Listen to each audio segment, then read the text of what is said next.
Hai semua, Assalamualaikum. Hari ni Cik Nom nak share satu resepi yang memang sesuai sangat untuk korang yang teringin nak makan lemang tapi tak ada buluh ataupun nak cara yang lebih mudah, iaitu lemang kukus daun pisang. Ini sebenarnya cara Mak Cik Nom buat lemang. Hasil dia tetap wangi dan tekstur pun lembut cantik aja. Walaupun cara kukus, rasa tetap boleh challenge lah lemang buluh yang tradisional tu. Yang menariknya, lemang ni memang nampak berminyak sebab kita guna santan asli. Itu yang buat dia lagi sedap dan berlemak.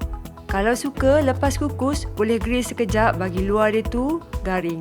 Tapi dalam tu masih lembut. Memang padulah.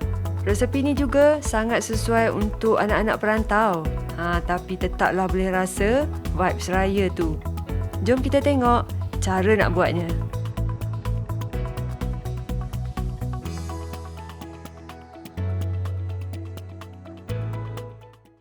Okey, kita mulakan dengan beras pulut. Cik Nom guna jenama ni. Nak guna pulut susu pun boleh.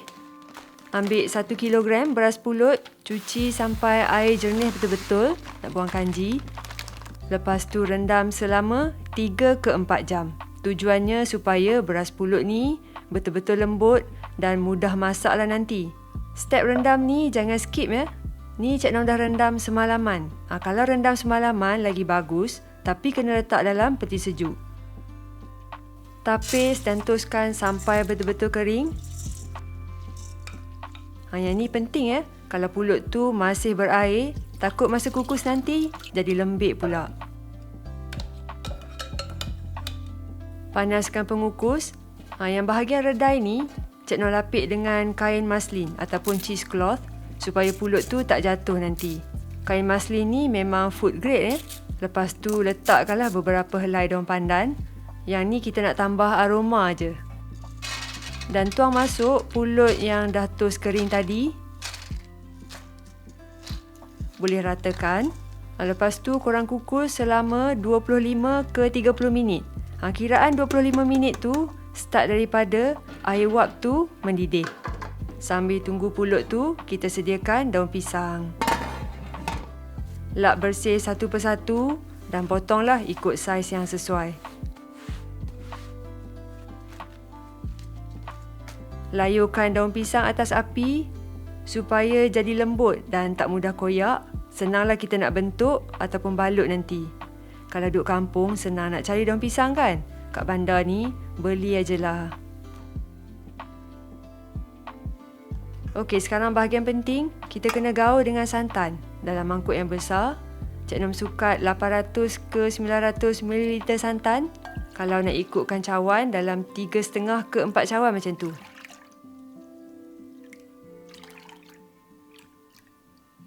Masukkan 2 sudu kecil garam. Yang penting kan, lepas masuk garam ni, kita kena rasa santan tu memang naik masin dia. Ni macam nak kena tambah sikit lagi. Kalau tak cukup masin, nanti tak rasalah lemak tu. Okey, dah cukup dah. Cik Nom tambah juga gula, sikit je. Ni nak bagi balancekan rasa. Gula ni optional, tapi Cik Nom suka letak sikit. Okey, pulut pun dah ready. Sebenarnya pulut ni tak lembut sangat. Kira macam separuh masak pun ada. Keluarkan daripada pengukus dan masukkan dalam besen macam ni. Terus tuang bacuhan santan dalam pulut yang masih panas tadi dan gaul rata. Pastikan semua pulut tu bersalut dengan santan. Kita tak nak ada ketulan-ketulan pulut. Proses ni wajib buat masa pulut tu masih panas. Itu yang buatkan santan mudah meresap dan hasil lemang tu lemak sekata. Proses ni kalau tak silap kan, sebelah pantai timur dia panggil apa? Arum. Kalau waktu sejuk pulut tu kita gaul, santan tak akan meresap. Dah sekata ni, cepat-cepat tutup 10 minit. Kita biar meresap sepenuhnya lah santan tu. Okey, pulut dah ready. Sekarang kita boleh balut. Ambil daun pisang yang dah layurkan tadi. Sendukkan pulut dekat atas dia. Tolak-tolak bagi rata. Yang penting kan, kita tekan bagi penuhkan ruang.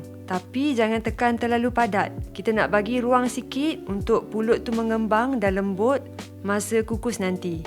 Kalau padat sangat, tak akan ada ruang lah untuk pulut tu mengembang. Nanti keras pula. Balut kemas dan ikat dengan tali. Kita ikat sebelah hujung dulu.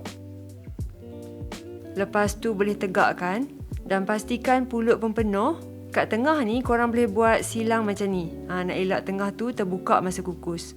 Masa ni lah nak guna skill pengakap korang dulu tu. Skill bulan sabit merah ke yang ikat anduh tu. Lepas tu tutup hujung satu lagi dan ikat. Biasa orang guna tali rafia, tapi Cik Nom suka guna benang. Mana-mana pun okey. Panjang lemang ni memang ikut saiz daun pisang lah. Susun lemang dalam pengukus dan kukus selama 45 ke 60 minit, 1 jam lah. Ataupun sampai masak sepenuhnya. Pastikan pengukus tu beruap kuat lah sepanjang masa. Okey, ni dah masak, boleh angkat keluar. Tapi jangan terus potong Kita kena rehatkan lemang tu dalam 10 ke 15 minit dulu. Part ni Cik Nom paling suka. Dan mak Cik Nom memang suka buat macam ni. Kita grill sikit dekat atas grill pan ataupun kuali lepeh. Nak bagi permukaan luar tu sedikit garing.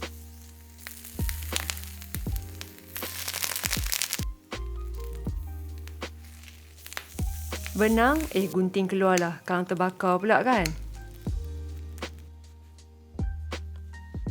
Kalau sesiapa yang nak guna air fryer, boleh panaskan ke 160 darjah Celsius.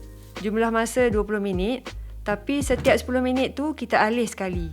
Hasilnya dekat luar sedikit garing, dekat dalam tu kekal lembut dan berlemak.